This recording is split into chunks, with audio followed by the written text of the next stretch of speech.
Nós estamos dando início a mais uma reunião aqui no Instituto de Cultura Espírita do Brasil, o ICEB, o sonho de Deolindo Amorim, que esteve captando essa intenção, esse projeto do plano espiritual e trouxe o Instituto de Cultura Espírita do Brasil para nós como um instituto de estudos avançados de nossa querida doutrina.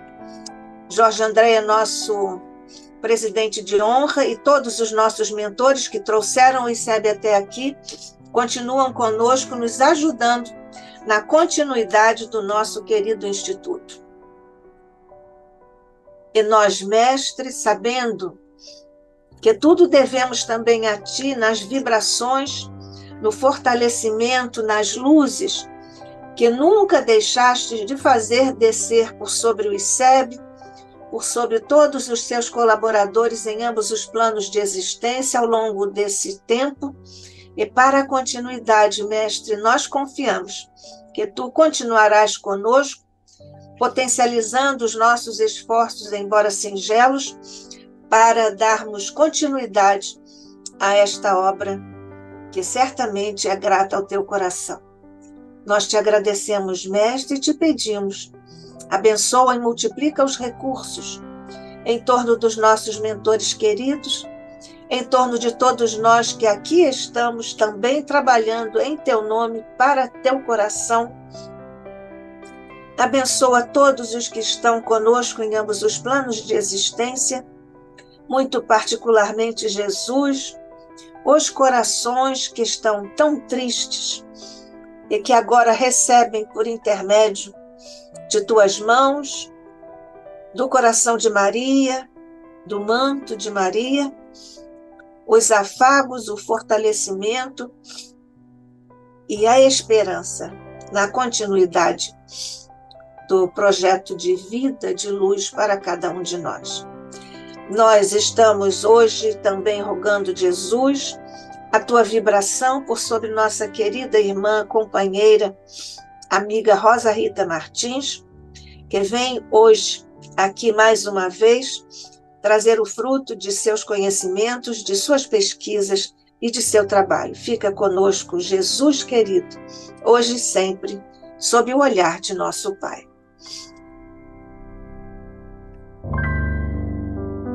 Então, Rosa Rita Martins é médica com especialidade em genética, é doutora em genética pela Universidade Federal do Rio de Janeiro, é vice-presidente do ICEB e está aqui conosco mais uma vez. Vem nos falar hoje sobre malformações congênitas na visão espírita. Rosa, como sempre, juntas, juntos, todos, e somos todos ouvidos. Deus te abençoe. Boa noite a todos. Para mim é sempre uma satisfação poder participar do ICEB, principalmente quando entra na minha área, né, que é da genética. E eu, quando comecei na doutrina espírita, lá na década de 90, eu fiquei impressionada como a genética era citada nos livros espíritas, né? Principalmente por André Luiz, né? Fiquei impressionada com Missionários da Luz, no capítulo que fala sobre a reencarnação, de ele falando que analisavam os cromossomas, analisavam os genes para programar a reencarnação de Sigismundo. Aí eu fui ver a data, né? O livro foi escrito em 1948, então eu fiquei pensando, nossa, eu nem sabia o que era genética nessa época, eu vim estudar tudo isso tanto tempo depois e o mundo espiritual já citava. Então, o nosso tema de hoje, malformação na visão espírita, malformações congênitas.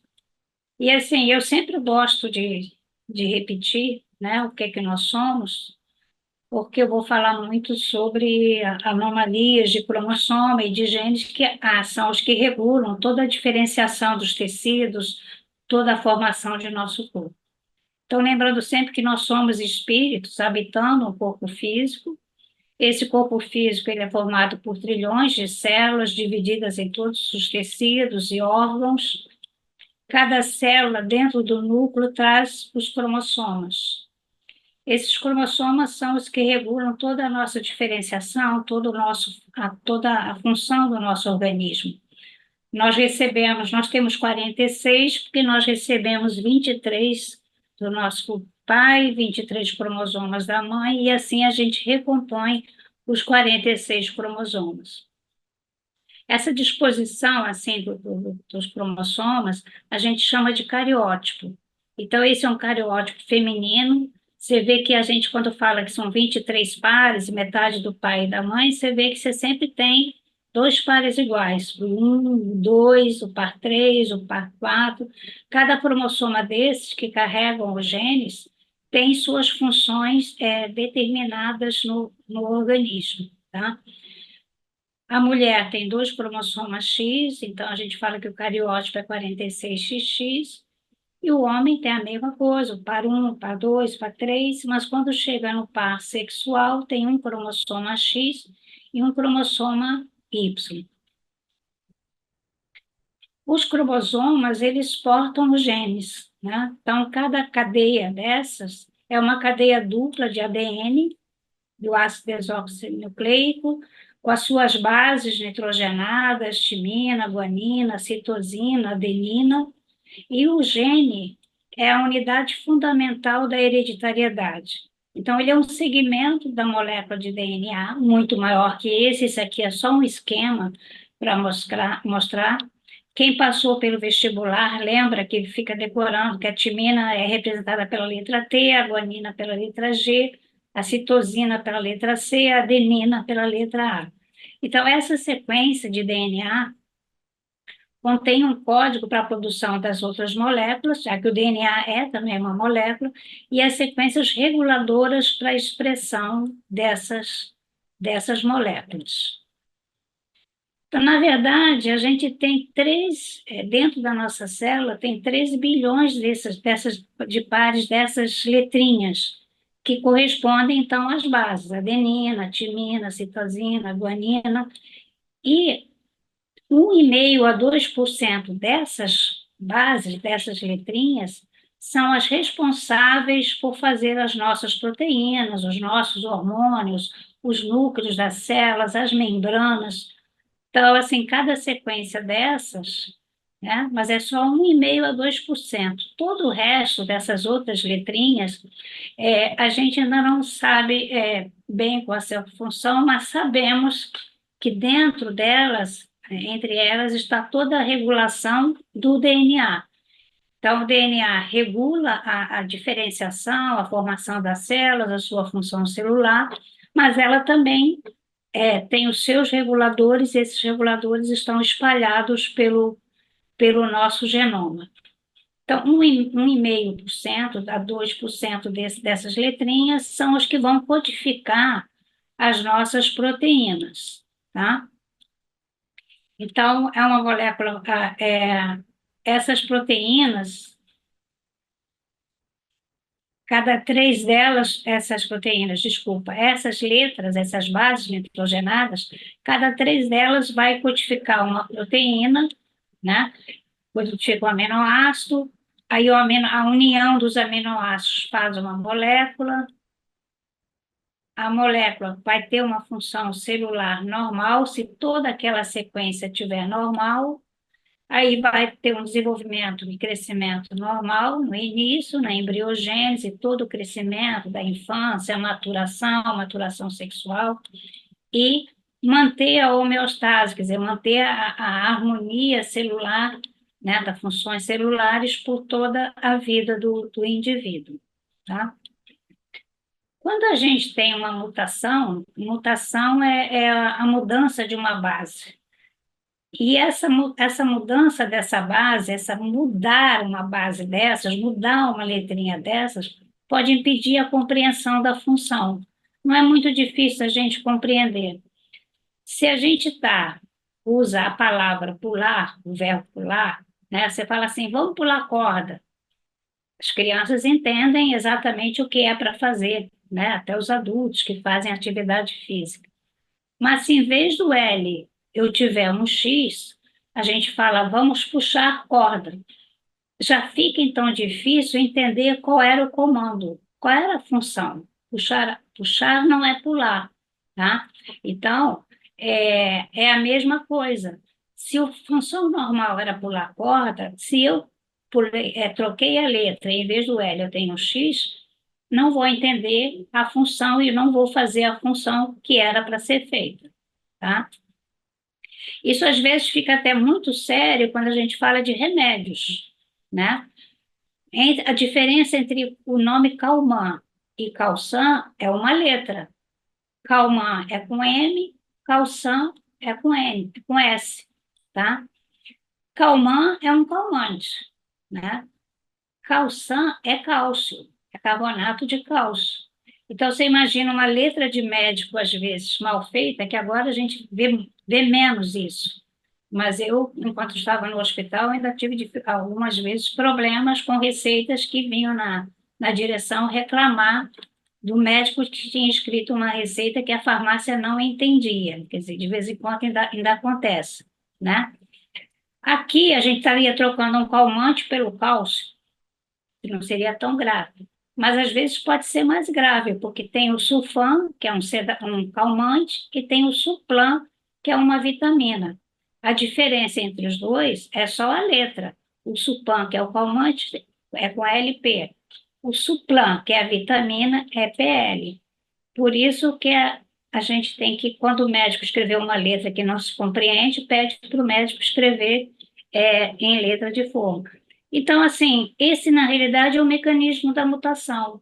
Você muda uma letrinha, por exemplo, você perdeu essa guanina ou trocou ela por outro, né? Eu botei aqui um X, pode ter duplicado, pode ter perdido, pode ter mudado, não importa.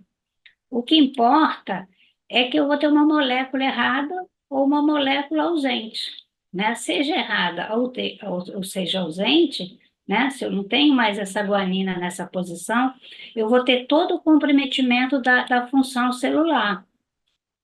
Pode levar a um desenvolvimento, a um crescimento anormal. Imagina que isso aqui fosse uma molécula do hormônio de crescimento. Se eu troco uma letrinha dessas, esse hormônio de crescimento não vai agir. E essa criança que tem essa mutação vai ter uma baixa estatura severa pela ausência do hormônio do crescimento. Mas dependendo de qual seja a função dessa proteína, eu posso ter só uma função celular alterada, uma imunidade comprometida, né? Uma função hepática comprometida, uma função renal comprometida, vai depender de qual é o ponto de mutação e qual é a função daquela proteína ou daquele hormônio. Então, assim, hoje a gente vai conversar então sobre as malformações congênitas.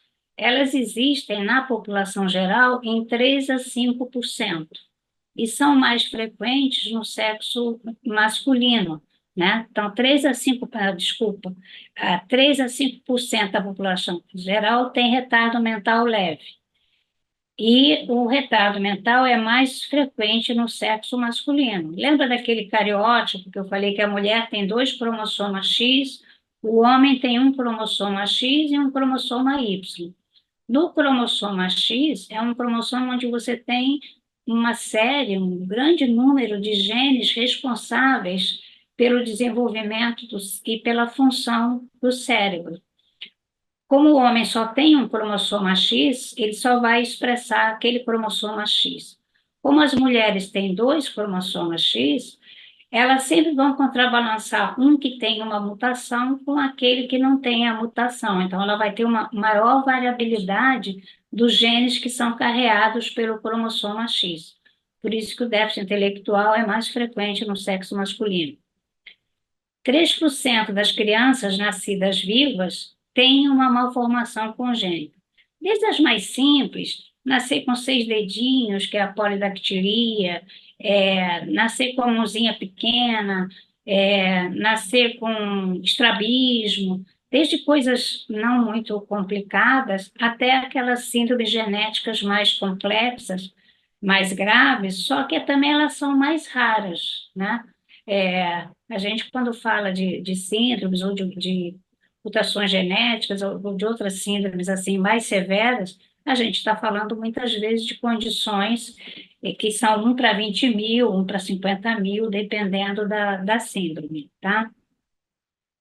0,6% das crianças, quer dizer, 6 para mil, tem uma anomalia nos cromossomas, né? Então, em vez de 46, elas podem ter 45 ou 47, né? Ou às vezes até 48 cromossomas, dependendo do cromosoma que está envolvido.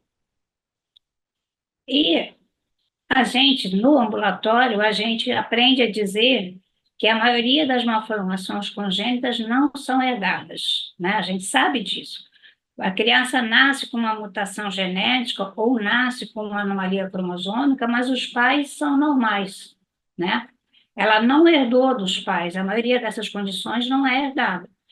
Nós dizemos, ó, isso aqui aconteceu ao acaso, mas dentro da doutrina espírita a gente sabe que não é ao acaso, às vezes é uma necessidade ou uma programação daquele espírito que está reencarnando, né? Então, por isso que eu botei esse será, né? Dentro de um ambulatório, a gente não tem, se a gente não consegue achar uma causa que determinou aquilo, a gente diz que foi o acaso. Dentro da doutrina espírita, a gente sabe que nem sempre, às vezes aquilo realmente estava programado e determinado, tá? Mas, assim, o que a gente entende como causa? Pelo menos causas físicas, né? Não causas espirituais. Causas físicas das malformações congênitas.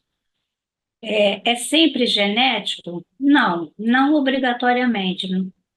A avaliação genética da criança pode estar normal e ela nasce com uma complicação ou até com uma síndrome, que síndrome, a palavra síndrome significa associação de sinais e sintomas, quer dizer, é uma associação preferencial de alguns sintomas, por exemplo, baixa estatura, com uma formação de dedos, com uma formação de membros superiores ou membros inferiores, quer dizer, a síndrome genética é a associação de sinais em sintomas. Mas eu comecei a etiologia aqui das malformações congênitas pela exposição intraútero a um fator externo que interfere no desenvolvimento do feto. Essa é a definição de teratógeno. Quer dizer, são crianças que são geneticamente normais, né? Mas que foram expostas a uma substância ou a um fator teratogênico que interferiu na função daquele genoma e por isso a criança nasce com malformações. Pode ser por alteração dos cromossomas, né, no que eu falei, 0,6%. Pode ser pela mutação de um gene ou até de mais de um gene.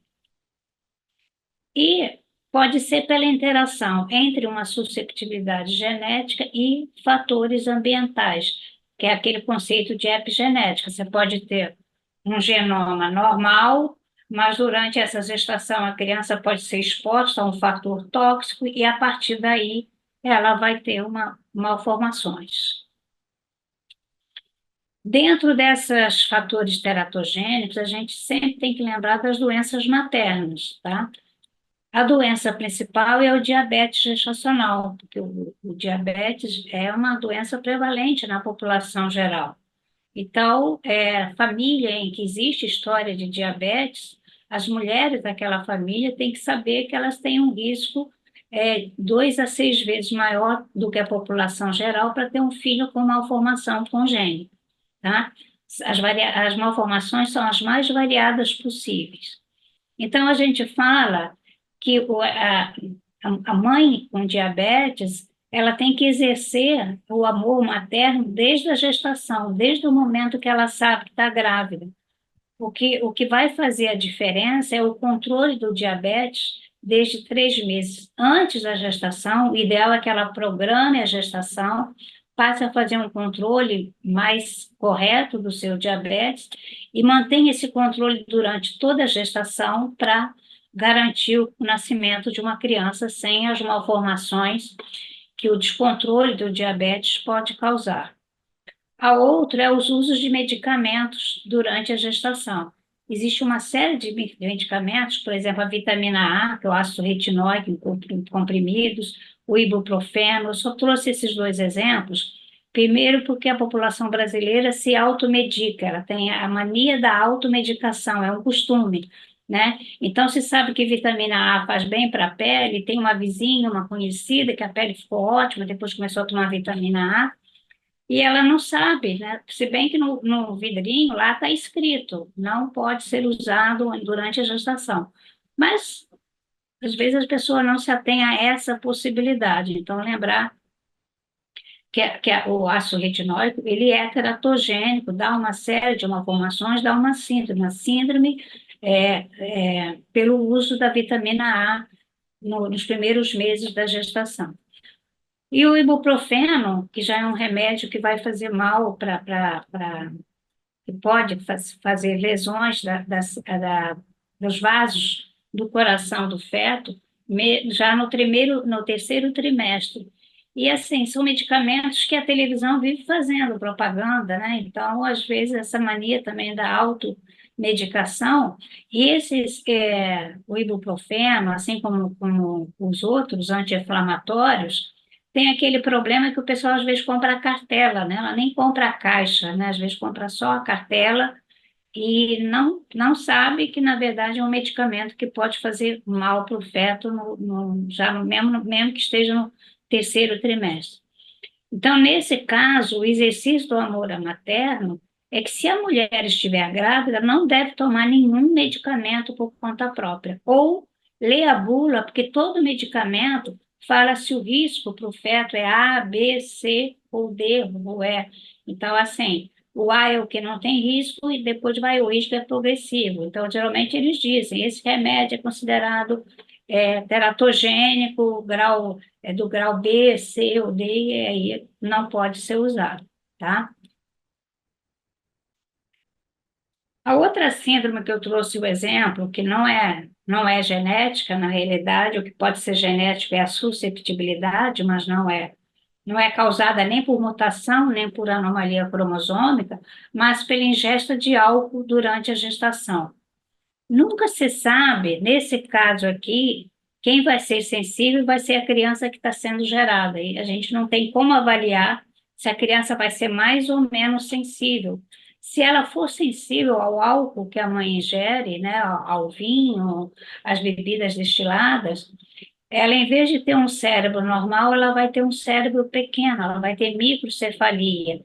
Tem déficit intelectual de grau variável, tem dismorfias, tem alterações de extremidades, tem essa carinha que nunca expressa. Não são crianças, eles têm um faces que é sempre um faces triste, não consegue, não são crianças que sorriem, né? Então, assim, é muito importante que a mãe saiba, né, que se ela não está tomando a pílula e ela vai ter relações, ela pode engravidar.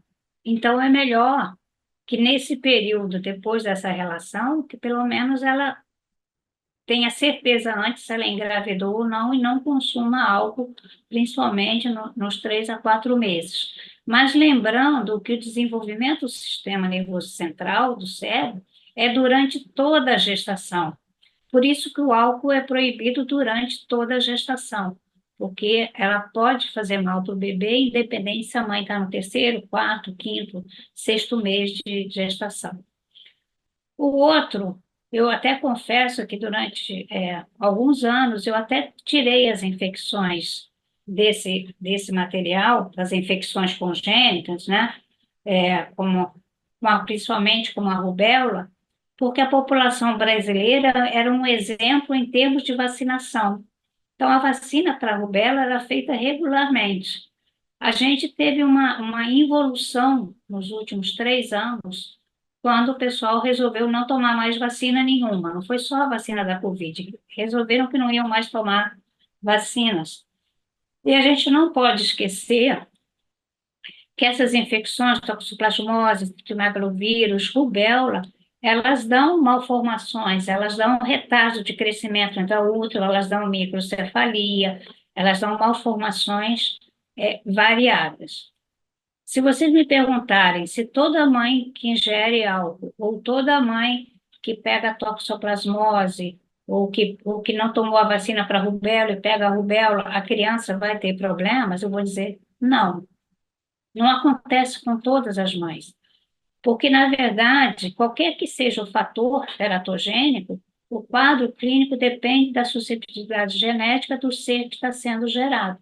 Então, entre as mulheres alcoólatras, só 40% delas é que as crianças vão ter a síndrome fetal álcool, o álcool fetal, tá?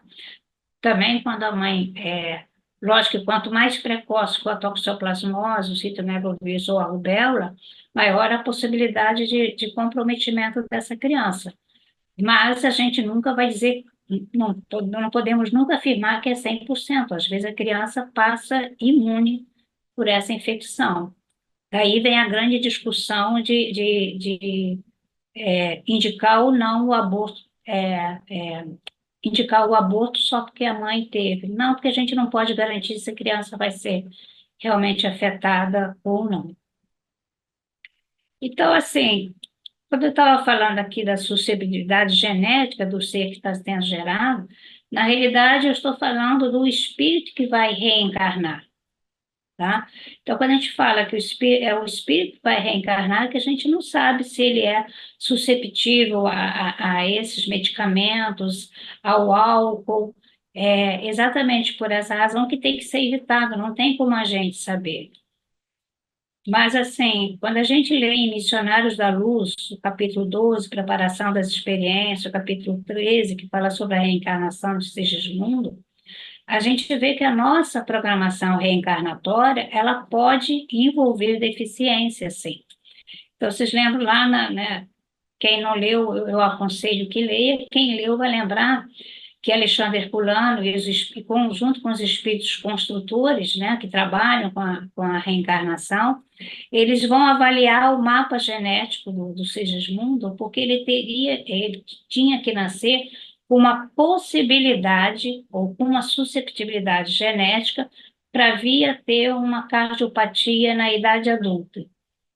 Mas essa susceptibilidade ia depender muito do comportamento dele. Se ele fizesse tudo aquilo que estava programado para ele fazer nessa vida, ele não iria desenvolver a cardiopatia. Se fosse necessário, ele iria desenvolver o problema cardíaco. E o que eles fazem? Eles avaliam, né, o mapa genético, que seria o genoma do Sigismundo, né? Levando o que ele precisava, o que era necessário para que ele nascesse com essa predisposição. Então, eles avaliam as mudanças que poderiam ser feitas, mutações induzidas por recursos magnéticos para a organização das propriedades hereditárias. É exatamente isso que está escrito lá no capítulo. Então, a gente volta para aquele mesmo esqueminha, né, o corpo físico, as células, os cromossomas, né, os genes, que vão formar as proteínas, que vão formar as funções celulares. Então, se houver necessidade, vai ter alteração tanto nessas bases, uma mutação genética, como alteração nesses cromossomas. Então, mudanças nas bases ou nos cromossomas podem levar às disfunções físicas e ou mentais depois do nascimento, tá?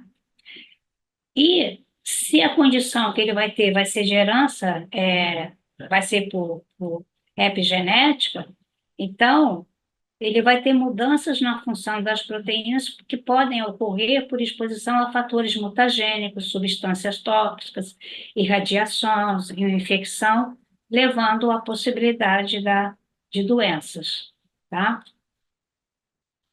Então, lá, encerrando, porque eu só peguei esses dois trechos do livro, né? Lá no livro eles não, que quando eles vão, os espíritos que trabalham com a fertilização, né?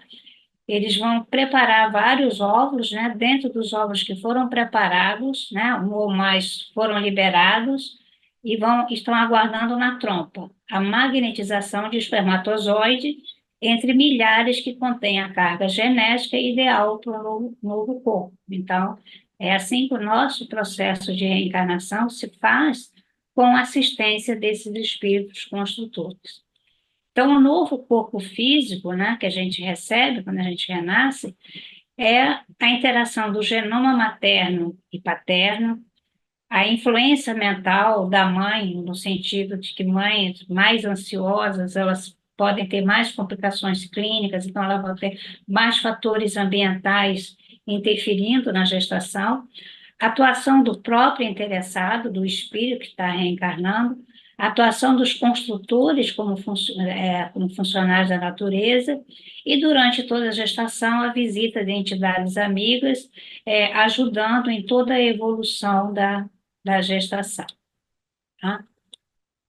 Então, no nosso processo de reencarnação, a gente relembra que o espírito, ele é ligado à mãe antes da concepção, ele é previamente ligado, né? Fica o perispírito da criança é ligado ao perispírito da mãe, né? O espírito que vai ser gerado, tá?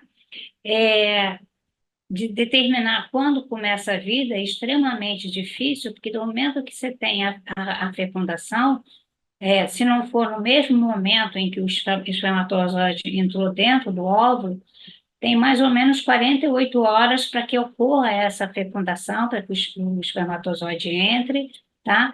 E do momento que ele entra na célula, você começa a dividir as células, com 2 semanas está preso na parede do útero, né? Começa a ter aquela ligação com a mãe, com 3 semanas, esse embriãozinho, né, ele já tem células cardíacas e já tem células do sistema nervoso central.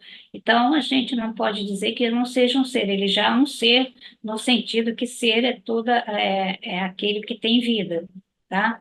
Depois começa todo o desenvolvimento até o parto, e à medida que o feto se desenvolve, há então a expansão do perispírito, então o perispírito vai se ligando molécula a molécula, célula a célula, vai se ligando e vai se desenvolvendo, e quando ele começa então a se expandir mais, o feto então, né, já começa a apresentar sensações de alegria, sensações de medo, apreensão, ele capta as sensações do medo, e se a mãe está apreensiva, ele também capta, ele acha que ele também está em algum risco.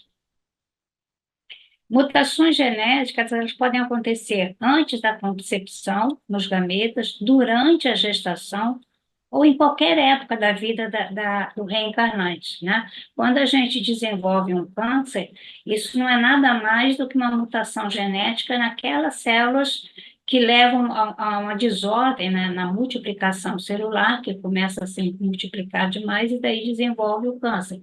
Isso é uma mutação também. Então, qualquer época da vida pode ter uma mutação, tá? Dentro das síndromes genéticas, né, a síndrome de Down é a mais comum na população geral, tá? Então, a causa mais comum de deficiência intelectual é 1 para 800 nascimentos, ocorre em todas as idades maternas e paternas, mas, assim, há maior risco para as mães com acima de 38 anos, quer dizer, você sai desse risco de 800 e começa a subir um pouquinho mais, e os pais acima de 52 anos. Então, pela possibilidade das células dos gametas não se dividirem os cromossomas de maneira correta, e aí acaba levando que em vez de 46 cromossomas, a criança tem 47 cromossomas, e em vez de ter um cromosoma de cada par, ela tem 3 cromossomas do 21, que é a trissomia do cromossoma 21.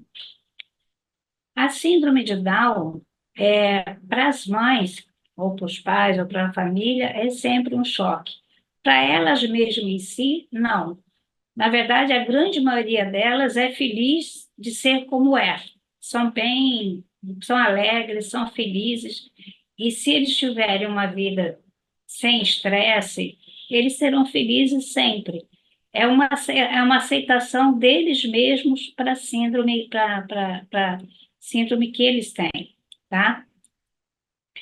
E a gente sempre deve lembrar que a deficiência ela está nas células do corpo físico, tá?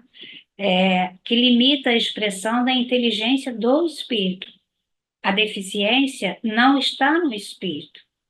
O espírito tem todas as suas atividades normais, mas ele não consegue expressar porque ele tem um pequenininho cromossoma extra dentro das suas células que limita a expressão dessa inteligência. Eu gosto sempre do exemplo da síndrome de Down, porque hoje em dia essas crianças convivem, né?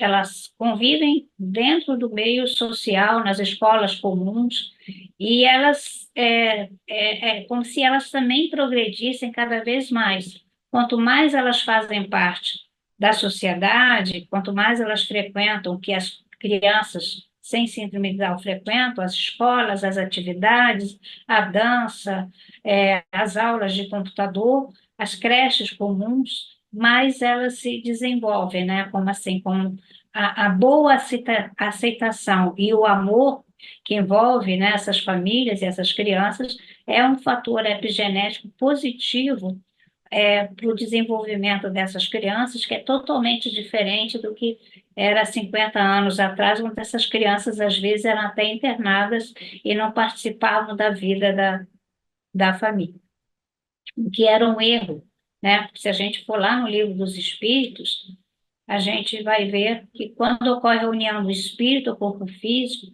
este mantém os seus atributos de natureza espiritual, mas a capacidade de expressá-los quando o ser encarnado depende dos órgãos do corpo físico que anima. Então, na realidade, a gente recebe espíritos normais, limitados pela deficiência genética que eles sejam portadores. Na 369, lá no Livro dos Espíritos, a gente lê: os órgãos são os instrumentos da manifestação das faculdades da alma, manifestação que se acha subordinada ao desenvolvimento e ao grau de perfeição dos órgãos, como a excelência de um trabalho, o estar a da ferramenta própria para sua execução. Então, assim, a deficiência intelectual de um encarnado não tem nada a ver com ele como espírito. Como espírito, ele é normal, tá? Os espíritos que animam o corpo de um deficiente intelectual não são de natureza inferior. Geralmente são mais inteligentes do que se pensa e sofrem com a insuficiência dos meios que têm para se manifestar, como o mudo sofre por não poder falar. Não é na síndrome de Down, mas existe outras síndromes genéticas onde o comportamento assim, a possibilidade de expressar conhecimentos, expressar sua inteligência são maiores.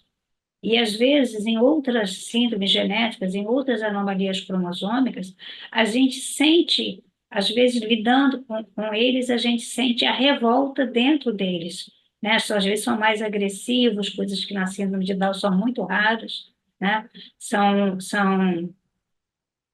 Estão sempre zangados, quer dizer, às vezes, quer dizer, esse comportamento também é muito do próprio espírito, na verdade, tá? Em relação às mutações genéticas, né? Dei um exemplo de anomalia de cromossomo. Em relação às mutações genéticas, quando só muda, às vezes, só uma letrinha, né? A gente, quando estudava para o vestibular, estuda ainda, né? Quem estuda ainda hoje aprende que você tem condições que são recessivas, que tem que receber um gene do pai e um gene da mãe. E tem condições que basta um gene para que a condição se expresse. Antigamente a gente falava, tem o Azinho, então é recessivo. Se tem o A grande e o A pequenininho, então o A grande é porque é uma condição dominante, tá? Eu peguei como exemplo dessa condição as displasias ósseas, quer dizer, crianças que nascem com esqueleto, com várias, as deficiências são extremamente variadas, são mais de 400 formas de displasias ósseas, mas a mais comum é a condroplasia, que é essa que a criança nasce pequena, tem essa proeminente, o frontal proeminente, né? Tem os membros curtos, o pescocinho curto, mas existem outras formas, como esse aqui, que tinha deformidade das pernas.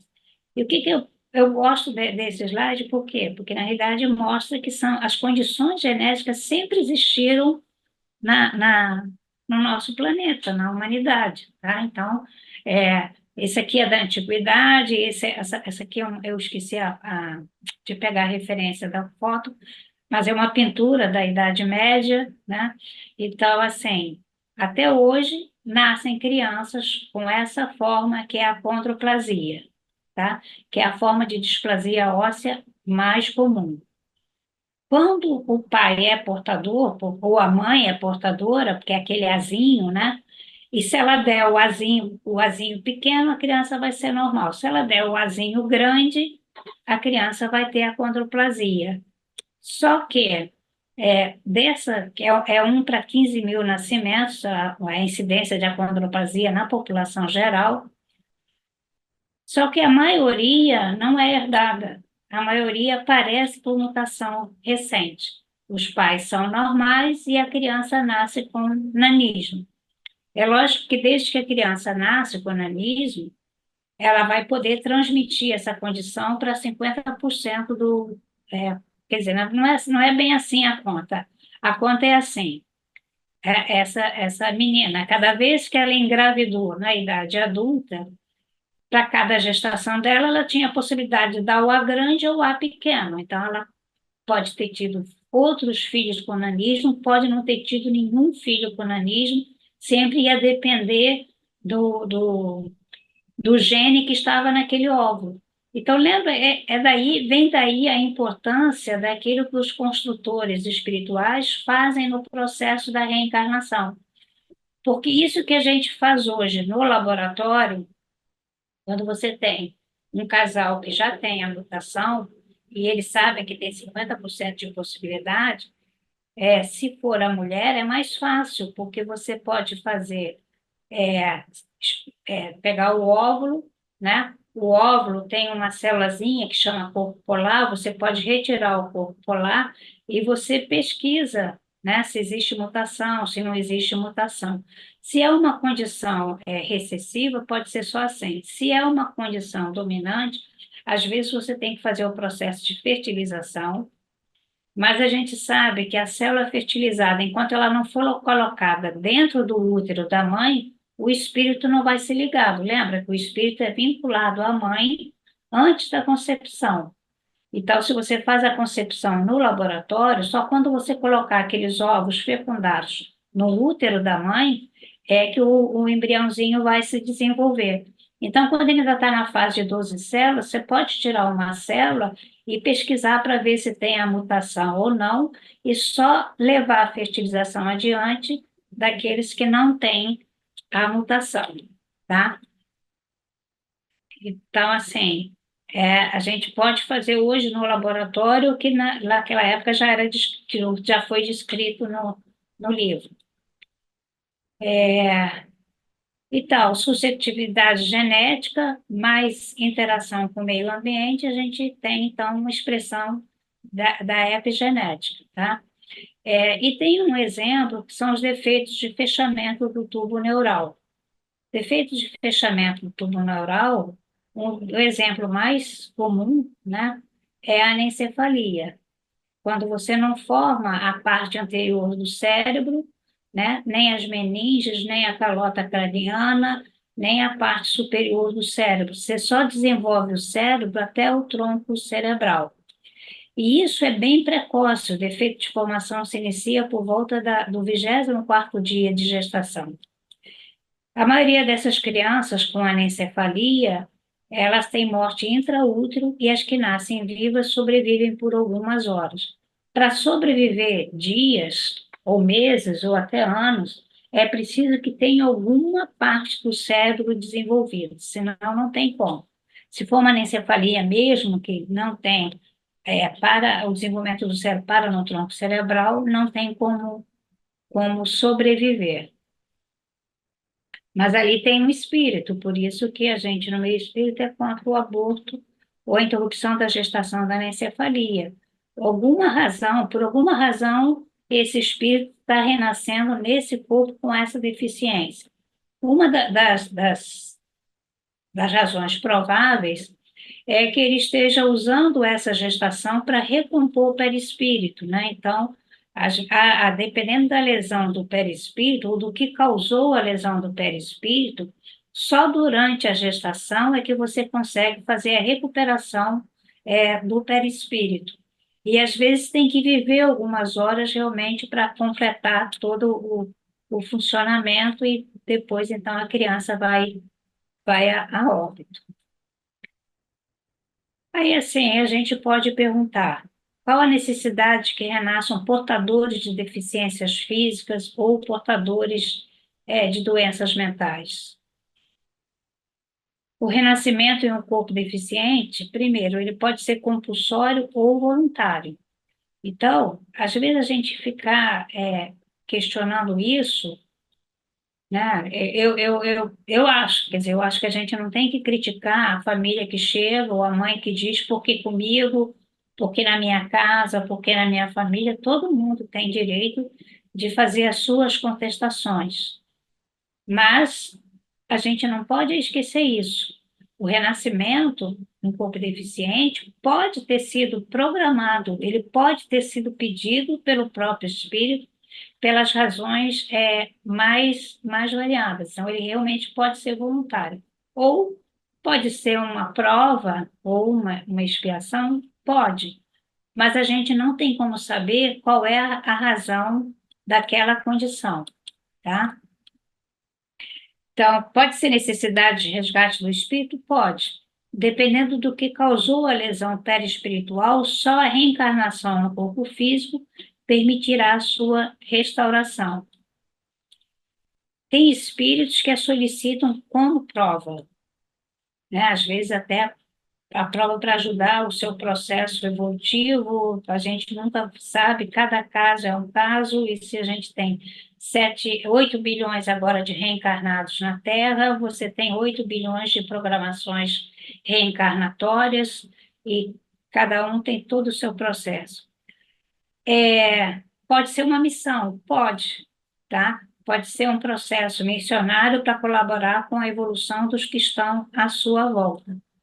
Então, assim, nós não temos como saber, não tem, eu vou voltar a falar nisso, porque é muito comum, primeiro, as pessoas, às vezes, assumirem uma culpa que não tem, né? Porque às vezes não foram, não tem nada a ver com o pai, não tem nada a ver com a mãe, não tem nada a ver com o avô, com a avó, com a família dos dois lados, não tem, é uma programação, às vezes, daquele espírito, né?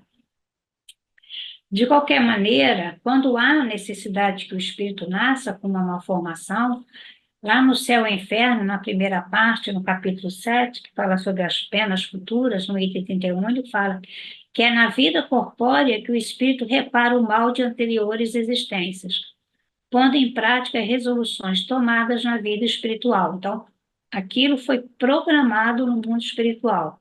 Assim se explicam as misérias e vicissitudes mundanas que, à primeira vista, parecem não ter razão de ser.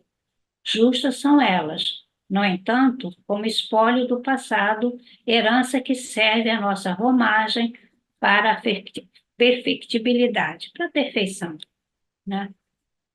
Então, os motivos espirituais que podem ter conduzido a uma reencarnação necessária são variados. Espíritos não raro inteligentes, mas que usaram mal a sua inteligência, né? Usaram a sua inteligência para fazer o mal, usaram a sua inteligência para criar armas de destruição em massa, para criar vírus, o, o, ou substâncias, né, para serem usadas como armas, biológicas em guerras. Espíritos com a consciência culpada por crimes praticados em vida anterior, que se autopunem, desestruturando suas células perispirituais. Na verdade, o que acontece, às vezes, a gente sempre acha que toda punição é uma punição divina. Nós fomos criados, sempre achando que tudo que acontece de mal é uma punição por alguma coisa que a gente fez. E, na verdade, é o próprio espírito que tem a consciência de culpa, né, que às vezes se autopune, que não se perdoa e acaba desestruturando as suas células perispirituais, como às vezes o próprio espírito pede para renascer com uma determinada condição, ele mesmo às vezes pede por isso. Então, eu vou dar um exemplo que está no livro Memórias de Suicida, da Ivone Pereira Amaral, que é a história de Sobral, né? Sobral tinha, na vida anterior, ele tinha matado a amante estrangulando, ele estrangulou a amante, resumindo a história, né?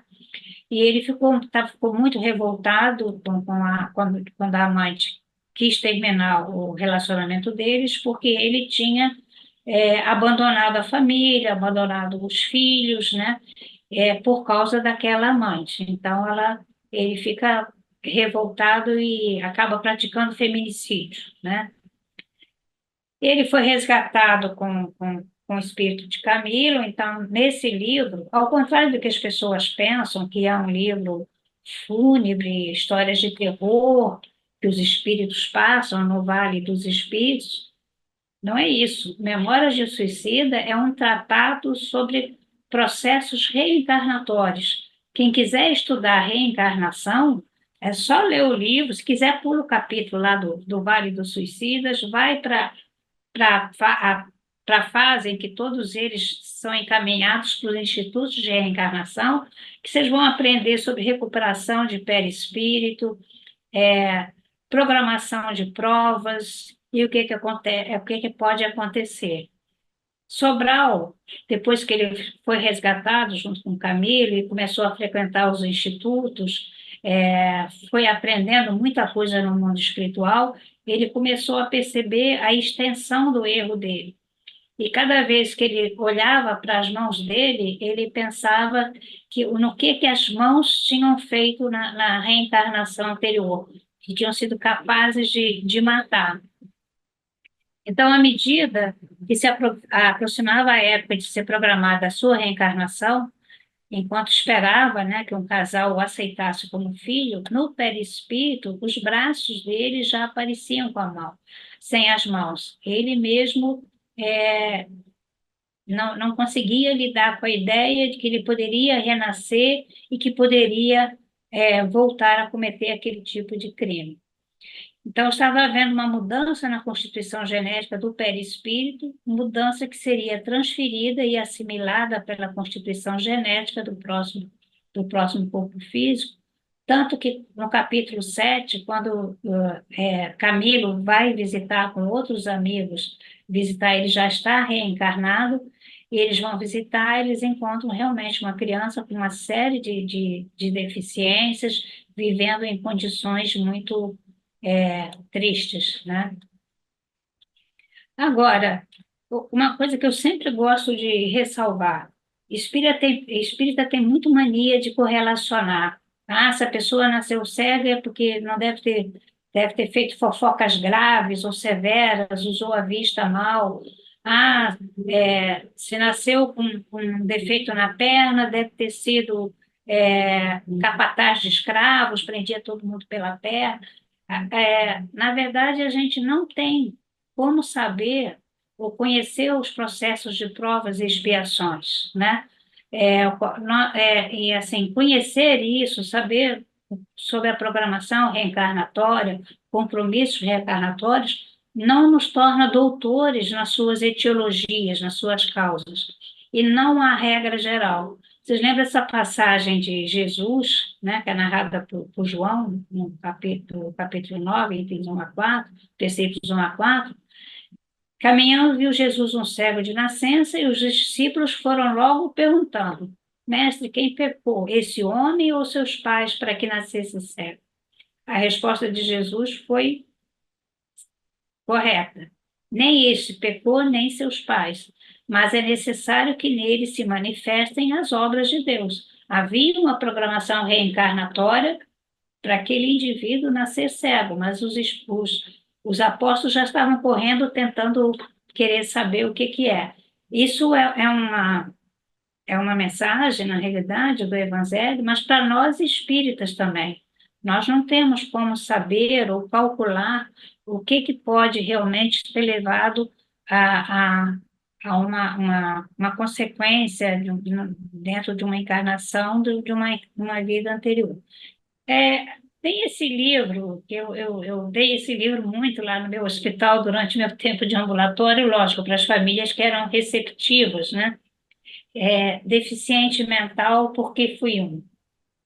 Na verdade, é uma psicografia, né, da Vera Lúcia, em que o Antônio Carlos cita várias casos em que ele acompanhou no mundo espiritual de programações reencarnatórias em crianças que queriam renascer, espíritos que queriam renascer com deficiência.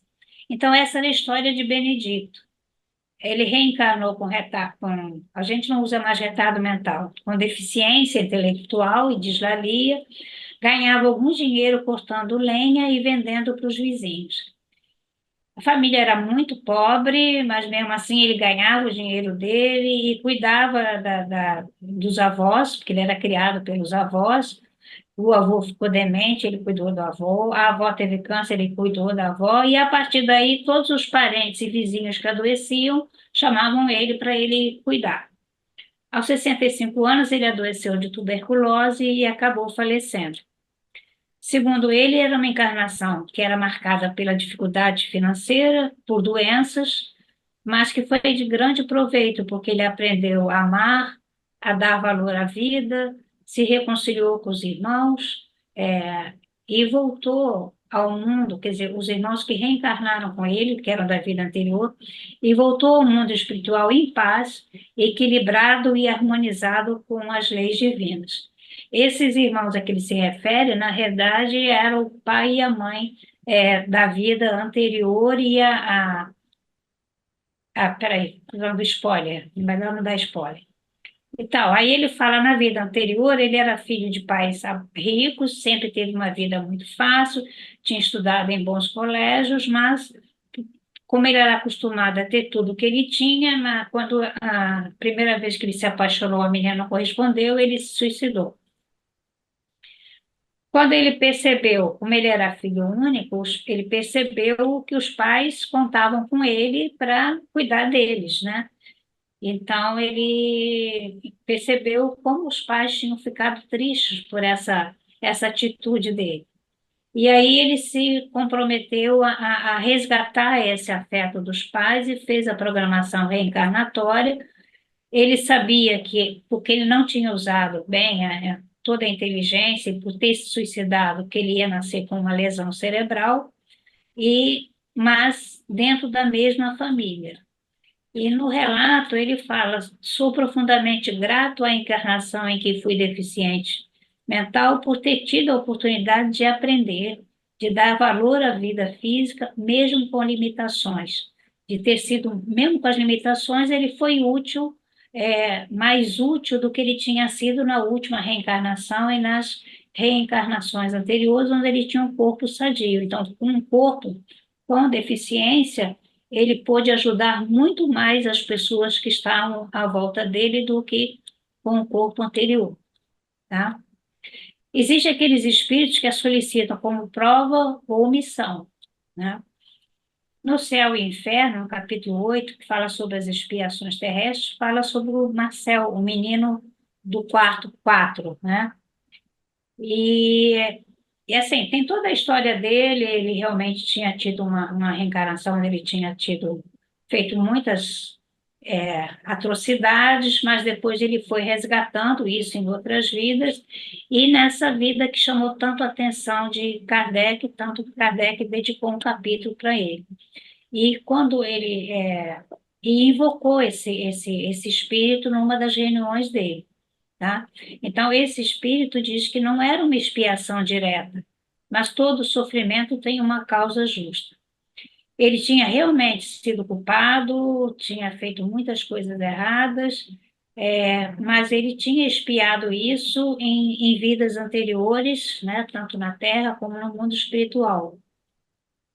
Nessa encarnação, quando Kardec o conheceu, o sofrimento de alguns anos suportou-os ele anteriormente por uma existência, que naquela vida ele morreu cedo, nessa que Kardec o conheceu. Então ele fala, por meu arrependimento, reconquistei a graça do Senhor, o qual me confiou muitas missões, inclusive a última que bem conheceis, e fui eu quem a solicitou, para terminar a minha depuração. Então, na verdade, aquele menino que chamou tanta atenção de Kardec, por ser muito entrevado, mas era uma coisa interessante, porque as pessoas se aproximavam daquela caminha onde ele estava e viam ele todo deformado e queriam consolar. Só que ele começava a conversar com as pessoas e as pessoas saíam de lá melhores do que tinham entrado, mostrando que realmente ali, naquele corpo disforme, tinha um espírito mais evoluído. Então, assim, ainda tem esse exemplo da espíritos que a solicitam, então, como prova a missão com o objetivo de colaborar com a evolução do que estão à sua volta. Tá? Quem tiver a oportunidade, lê esse livro, Castelo das Árvores Feridas, que no capítulo 22 fala exatamente sobre espíritos que não tinham mais nada a resgatar, que poderiam renascer em corpos saudáveis, mas que passam por cirurgias que são feitas lá no mundo espiritual para modificar o perispírito para nascerem com deficiências. E são eles mesmos que pedem essas deficiências e eles renascem por amor aos que seriam seus pais e parentes próximos. Então, eles fazem isso porque eles têm convicção que se eles nascerem com alguma deformidade, com alguma deficiência, de alguma maneira eles vão mobilizar a família, os pais ou os avós ou os parentes mais próximos e vão poder fazer do exemplo deles na forma de lidar com a deficiência, fazer com que todos possam melhorar, tá? São inúteis as reencarnações em corpos físicos deficientes? Eu acho que dá para entender que não, né? O modo como o indivíduo com deficiência ou seus familiares se comportam durante essa reencarnação vai interferir positivamente nos seus processos evolutivos. Nos períodos de emancipação do corpo físico, durante o sono, o espírito tem plena consciência de suas limitações. Então, nesse período, ele pode, durante o sono, ele pode conversar com o mentor espiritual, com espíritos familiares, ele vai ser estimulado a ter paciência, lidar com as dificuldades, vão explicando para ele qual é a importância, né, da situação que eles estão vivenciando. E quando eu estava lendo isso, eu me lembrei que às vezes as mães às vezes relatam, né, assim, doutora, eu não sei por que às vezes acorda tão bem e tem outros dias que acorda mal. Aí eu fiquei pensando, aí eu falava assim, não, é porque nesse dia que eles acordam bem é que porque eles tiveram bons sonhos, alguma coisa aconteceu que deixou eles felizes, por isso eles acordam bem, né? Porque se a pessoa não tem conhecimento da doutrina espírita, não tem como você dizer, não, é porque durante o sono ele encontrou com o anjo da guarda, ou com o espírito familiar, com a avó, o avô, foi consolado, foi estimulado a... Não. Então, dizer, não, é porque teve bons sonhos durante o sono e ele ficou tão bem que ele acordou mais calmo, melhor, mais tranquilo, tá? Bom, então era isso que eu queria trazer da minha experiência de tantos anos no ambulatório de genética e estudando a doutrina espírita, né? Há tanto tempo. Ô, Rosa, é um, é um relato e um estudo aprofundado com a autoridade de quem viveu, acompanhou essas Tem. histórias que você trouxe, naturalmente com o aval do seu estudo, da sua especialidade em genética, o que é extremamente rico para todos nós. Isso merece até um opúsculo, viu? O livro que eu vou escrever um dia. Não, esse aqui já é outro. Tem aquele outro, e ainda tem esse. Então, esse já é o segundo, viu? Começa por esse que vai ser mais rápido, e depois você se anima para o outro, né? Mas, Rosa, isso é realmente um estudo rico para o ICEB, atendendo à natureza do ICEB, que é de estudos avançados, e você traz o concurso da sua especialidade e da sua vivência de campo no Instituto, não é? Sim. À luz da sua dedicação à doutrina espírita. Nós agradecemos muito, Rosa Rita Martins, aqui, com esse estudo delicado, profundo, preciso, com todas as colorações dos esclarecimentos das virtudes da doutrina espírita aqui aplicados. A Neuci Correia Dias está nos cumprimentando, dizendo que está gostando muito do estudo. Bom estudar com vocês. Neuci, volte sempre, continue. Sabe que nós temos sexta-feira outro estudo, viu? O Kardec abriu esse capítulo 8º de O Céu e o Inferno, ou A Justiça Divina segundo o Espiritismo, com o caso do Marcelo, o menino de 8 a 10 anos, que era Isso. um corpo muito, muito, muito disforme, mas tinha um amadurecimento emocional e intelectual absolutamente impressionante. Inclusive, uma vez Sim. ele pediu ao médico, lembra, Rosa? E pediu ao médico que tratava dele para dar mais pílulas, mais comprimidos a ele, porque ele estava com muitas dores, porque o médico disse: eu já lhe dei a quantidade suficiente. Ele falou: mas é que eu sinto muitas dores e não quero incomodar os meus companheiros ali na enfermaria. Você veja, de uma criança de 8, 10 anos. E Uhum. muito bem ilustra um conceito, uma formulação da Joana de Ângeles, nossa querida mentora, no seu livro Plenitude, em que ela formula um conceito da pseudo-expiação, que você colocou aí, sim, nas suas observações.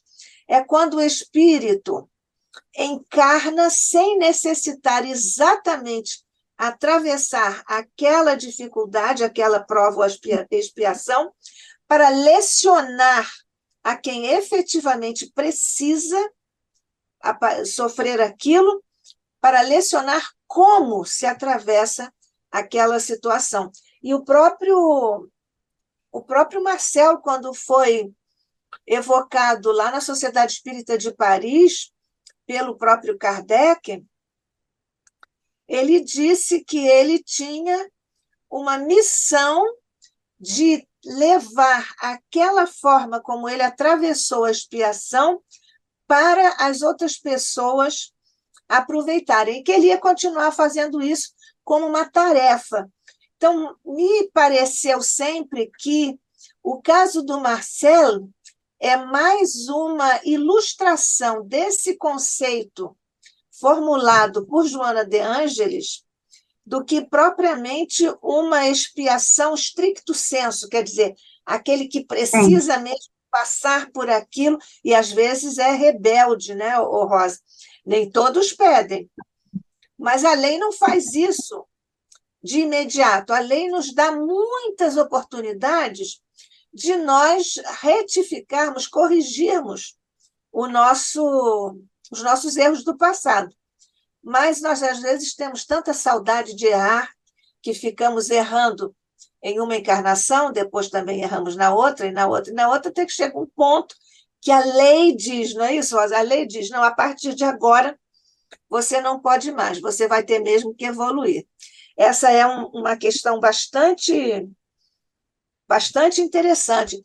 Quando você falou sobre os anencéfalos, Rosa, nós temos Uhum. uma posição do nosso Supremo Tribunal Federal, o STF, que já dispôs sobre essa questão dos anencéfalos. Você podia comentar isso?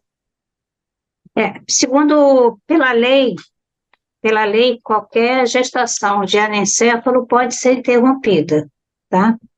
É, É lógico que na prática não funciona tão fácil assim, porque tem médicos que se recusam a fazer,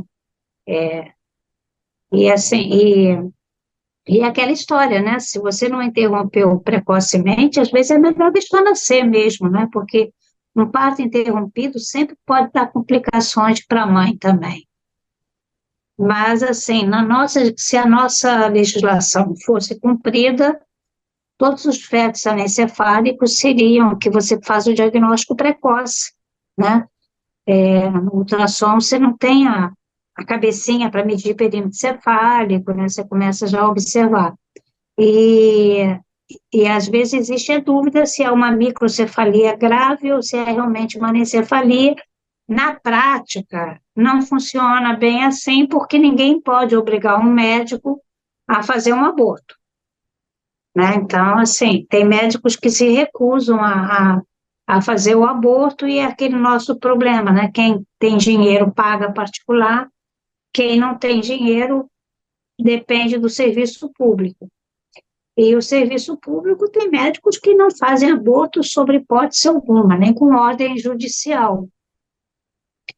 E tem os outros que fazem, né? Então, às vezes é difícil. Mas eu tive um caso que eu nunca esqueci, que para mim foi um exemplo, né?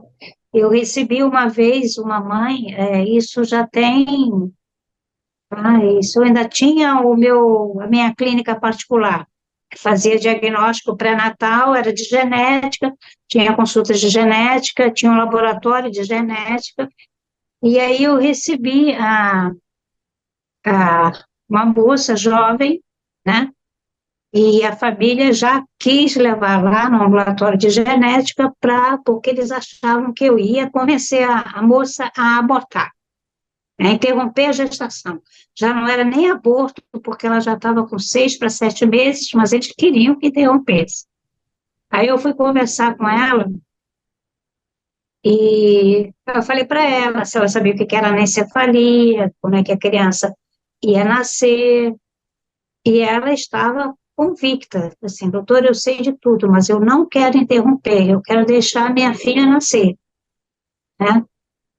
É, foi o melhor aconselhamento, né? Para mim foi muito fácil, né? Que o difícil é o reverso, o difícil às vezes é você convencer a não fazer o aborto, né?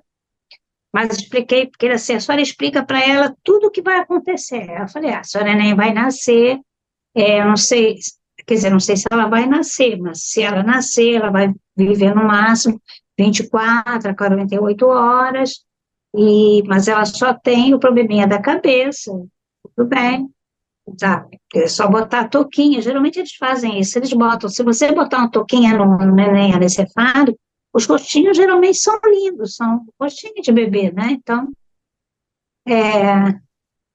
mas assim, ela foi um exemplo, né? E ela, sim, convicta que não ia abortar. Eu falei, não, tudo bem, vou só te explicar, mas a decisão realmente é sua e você tem o direito de decidir. Não era exatamente isso. A mãe dela me olhou com uma cara feia, não era exatamente isso que a mãe queria que eu fizesse.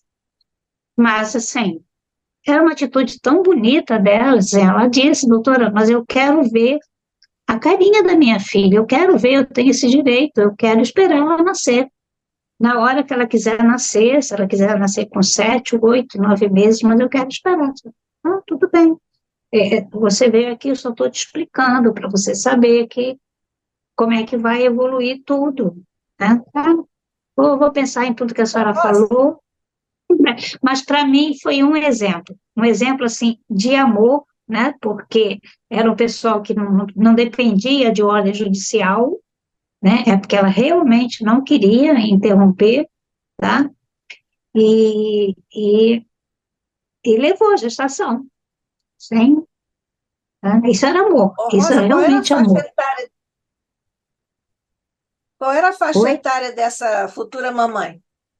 A Não, faixa ela etária dessa novinha, futura ela mamãe. tinha 22 ou 23 anos, era jovem, era primeiro filho e era jovem. Mas as duas famílias, a dela e a marido queriam que interrompesse, né? E, mas ela disse, não, a senhora não me deu nenhuma razão para interromper.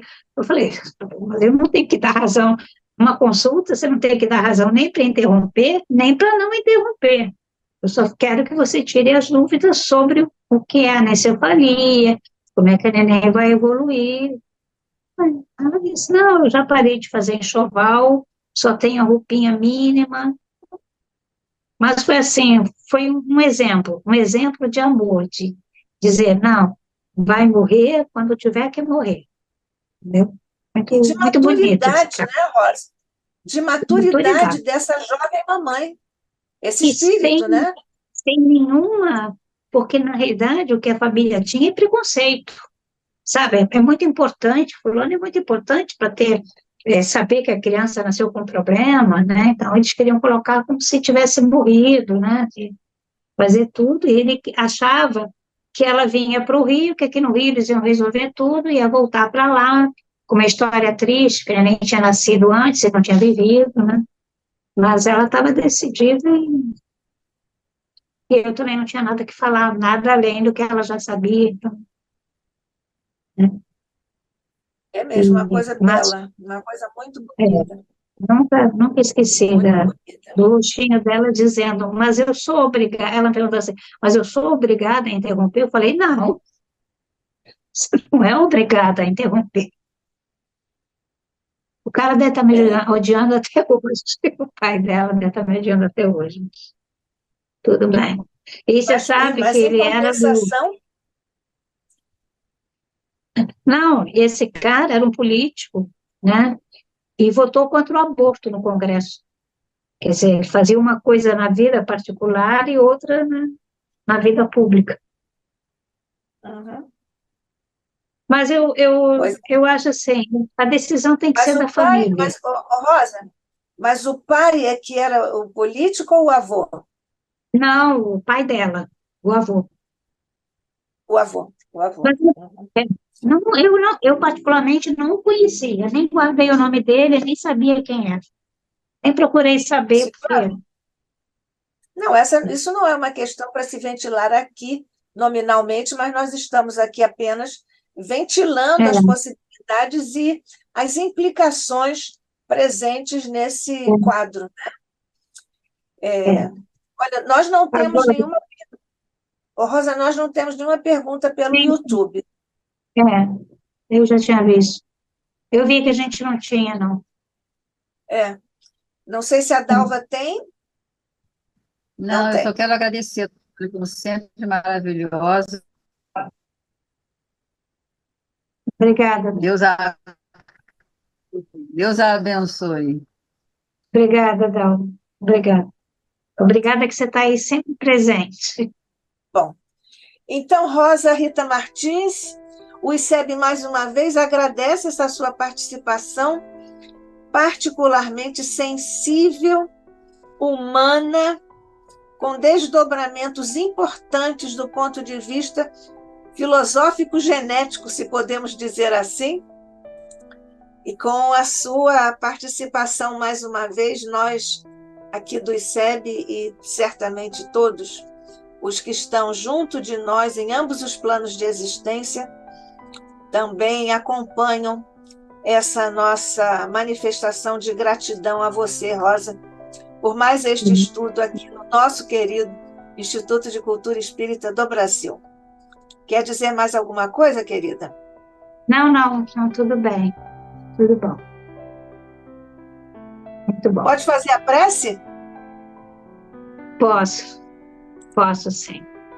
Então vamos unir nossos pensamentos a Deus Pai, a Jesus, nosso Mestre, aos Espíritos que comandam, que formaram e comandam o Instituto de Cultura e Espírita do Brasil.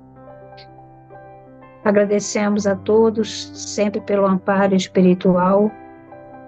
Agradecemos a todos aqueles que estiveram presentes hoje e que vão assistir esse estudo mais tarde. E que possamos, Pai, contar sempre com o vosso amparo, com o amparo dos bons espíritos, para manter vivas as atividades do ICEB, que possamos sempre contribuir para a divulgação dessa doutrina que tanto nos ajuda e tanto bem tem trazido para a humanidade. Pedimos sempre pela paz, que a vossa paz, Jesus, possa se estender pelo nosso planeta e que os bons espíritos possam inspirar essas autoridades das cidades, dos países que estão em guerra, que eles sejam inspirados a buscar também a paz pelo bem de todos, pelo bem do nosso planeta. Assim, vamos encerrar os nossos trabalhos de hoje, sempre contando com a ajuda da nossa cúpula espiritual do ICEB. Graças a Deus.